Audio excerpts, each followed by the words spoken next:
Might seem surprising, but Indianapolis is one of the nation's least fit cities. We're actually ranked 94 out of 100 in an annual report put out by the American College of Sports Medicine. Why are we doing so poorly? Well, joining me live is Regan Strieff Institute scientist and president of the ACSM, Nicole Keith. Nicole, thanks for being with us here. You're the bearer of bad news here, but I mean, if you're going to look for any kind of bright spot, we've improved that much on a scale that was really this big. We're up 2 spots from last year. Why is our ranking so terrible? Is smoking a big factor? We know that's a problem in Indiana.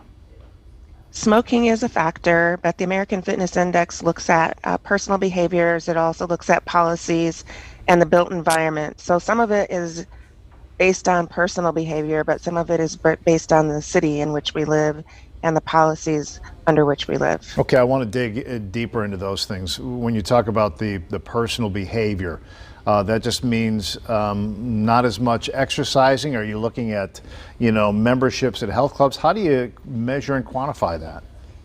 Sure. So the good news is that 70% of Indianapolis residents have reported that they've exercised in the last 30 days. That's perfect. The problem is that we're not exercising enough. And so the American College of Sports Medicine recommends that we exercise 150 minutes per week, and only about 18% of Indianapolis residents are doing that. And so we have to exercise, but we have to do it a little bit more.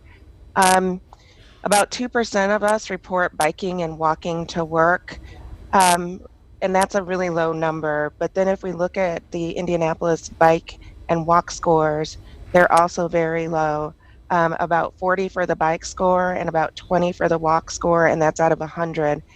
And how those scores are determined are how connected the sidewalks are, whether or not we have bike lanes, whether or not we have traffic calming measures that make biking and walking safe.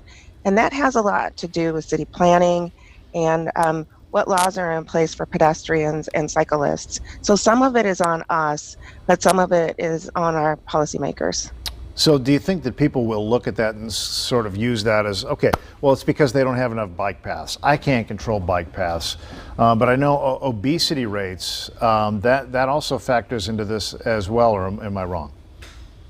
Obesity rates does factor into it, but also understand that no matter what your weight is, physical activity will improve your health outcomes, and health outcomes are a big factor. And so we're not just looking at obesity, but we're looking at heart disease and blood pressure and diabetes.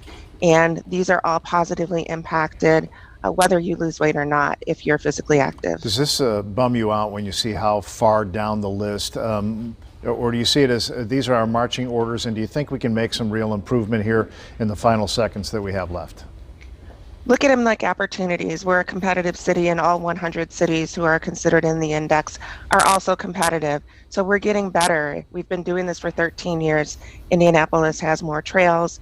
They have more green space. We have more bike lanes.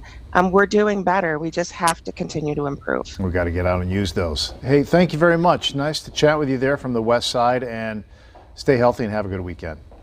Same to you, Ray. Thank you. Appreciate it. All right, if you want to take a closer look at that report, maybe get a little motivation, we've got it at fox59.com/links.